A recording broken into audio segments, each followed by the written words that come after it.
RC Jam Jam, petite vidéo pour Florent qui me demandait comment j'ai fixé la carreau Cox sur un châssis Techno EB48.3. Eh bien, je vais te dire simplement, et voilà.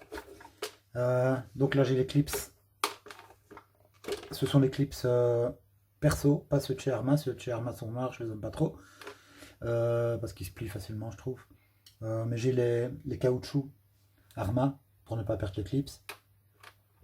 Donc les clips qui s'achètent à la centaine sur Ali et des morceaux de Rislan ici qui sont forés pour tirer sur les clips pour ne pas casser les caoutchoucs Arma. Donc ça c'est une chose. Donc 4 trous pour la carreau. Alors, dans la carreau,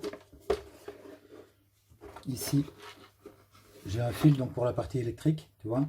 Et alors le fil, il est mis de manière à ce que si on oublie qu'il est mis, comme c'est souvent le cas, quand on retire la carreau, eh bien, la prise se défait sans forcer sur rien. Tu vois, voilà. Donc ça c'est déjà une chose qu'il faut penser parce que quand on retire la carreau, on ne pense pas au fil et pour ne pas qu'il s'arrache, il vaut mieux le mettre dans le sens de la prise pour que la prise puisse se déconnecter.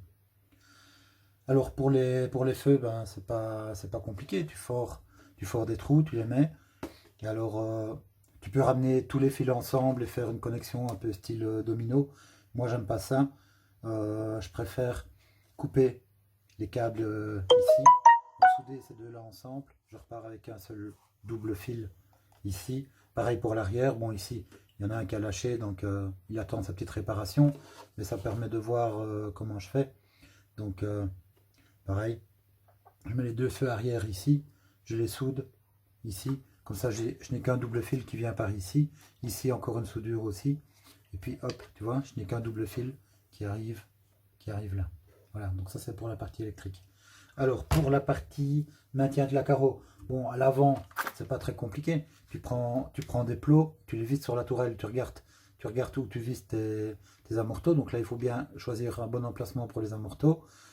Moi c'est comme ça que j'ai fait, et j'ai pris deux positions libres des amorteaux pour mettre les plots, sinon bah, tu dois reforer ailleurs, ok, ou mettre les plots ailleurs. Moi j'aime bien que les plots soient sur la tourelle, comme ça on gagne la hauteur. Donc là, je ne sais plus d'où viennent ces plots, mais bon, tu peux les prendre en toute marque et tu les recoupes. Tu vois, ils sont très courts, donc il n'y a pas besoin de grand chose. Tu les recoupes et puis voilà. Alors ici, comme tu verras, donc là j'ai mis des vis plus longues. En fait, au début, elles étaient plus courtes, mais sur cette voiture-ci, je peux mettre une autre carreau. Et si je mets l'autre carreau, les plots sont à un autre endroit, et donc je déplace les plots. Si tu veux le petit tube ici, je le mets entre la tour d'amorto et le support carreau. Donc le support carreau, ça permet de le décaler plus vers l'arrière. Pour l'autre carreau, je vais te montrer. Voilà. Parce que je peux mettre cette carrosserie aussi dessus. Petit carreau que j'adore. Et donc pour l'arrière, tu vois, en fait, faut user un peu d'astuce. Là, tu peux prendre des plots plus longs, les plier au décapeur thermique. Et là, pareil, donc, hein, j'ai pris deux positions libres des amortos sur les tourelles d'amortisseur, forés, ici, dans les plastiques, que tu plies. Tu peux prendre des joncs en PVC aussi, pour faire ça. Voilà. Ici, c'est ce que j'ai. Ça vient d'un Scorpion. D'un Kyosho Scorpion XXL. Ça, c'est un morceau de la cage. Et voilà, donc c'est un petit bricolage. Là, il y avait des entailles, donc j'ai renforcé avec de la colle chaude pour que ce soit un petit peu plus résistant. Et donc là, ça devient très, très résistant et à la fois très souple. Voilà. Et quand je mets l'autre carreau, en fait, je me suis débrouillé. J'avais d'abord mis la coque dessus, comme ça. Et puis, je me suis débrouillé pour que ça aille sur cette carrosserie. Et donc là, j'ai fait les trous ici, à l'arrière. Parce que je n'aime pas de les avoir là au-dessus. Surtout que si la voiture se retourne, ce sera là que ce sera le râpé en premier. comme les plots sont à l'arrière sur cette carreau-là, ce que je fais simplement, je dévisse cette barre-ci, je la dévisse ici, et je la mets dans l'autre sens. Donc je la mets pour qu'elle vienne ici, comme ceci. Et alors ça vient dans le bas de la carreau pour quand je mets l'autre carrosserie. Voilà, j'espère que ça t'aura aidé. Alors je te conseille aussi de mettre une barre ici en PVC pour renforcer le châssis. Donc ça dépend ce que tu fais, hein. Mais si tu fais du skatepark ou du pump track, sur le pump track ça peut s'abîmer fort, mais bon, c'est des châssis qui sont super résistants. Et donc pour le pump track, ouais, désolé pour la terre, je ne l'ai pas encore nettoyé. Pour le pump track, j'ai même mis un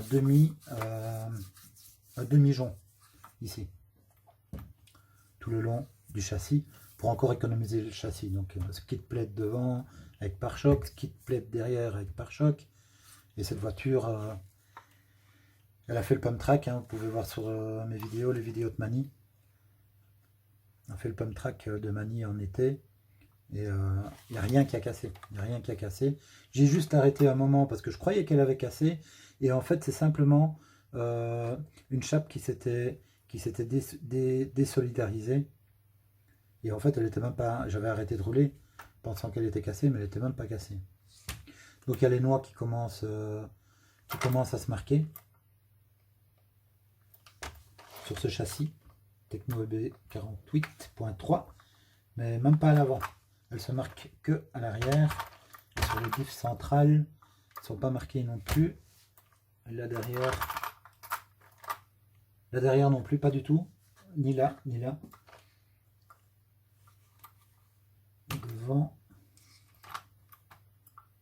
Devant, quasi pas. Donc c'est surtout à l'arrière que les noix commencent à se marquer. Voilà, donc Florent, si tu as encore des questions, bah, pose-les dans les commentaires sous la vidéo et on y répondra. Voilà, salut, bonne soirée.